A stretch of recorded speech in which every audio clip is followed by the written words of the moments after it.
Yeah, I want to say this too. Whatever. Mike Tyson versus Roy Jones Jr. is today, and I'm a huge boxing fan. I'm a fan of both of you got those guys. When I was a kid, those guys were the ultimate fighters to me.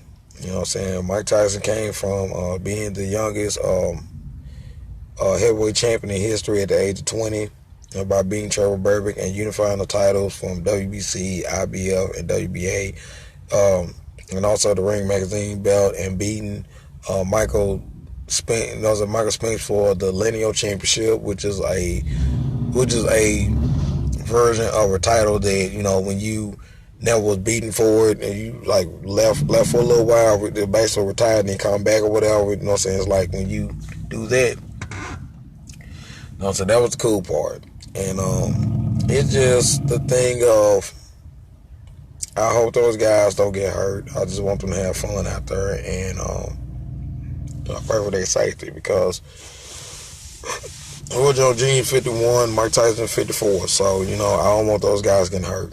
And Roy Jones Jr. came off of being the one of the was like the second man to ever be middleweight champion, super middleweight champion, light heavyweight champion, and heavyweight champion. So you gotta look this way. He was at one time he was a pound for pound king.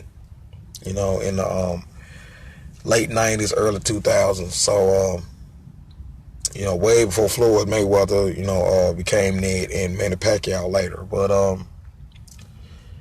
I think it's gonna be an interesting fight because it was one of those dream matches that if when war came up to being in the heavyweight division, it would have been a good fight between Mike Tyson and Roy. Back then, it would have been a good fight between Roy and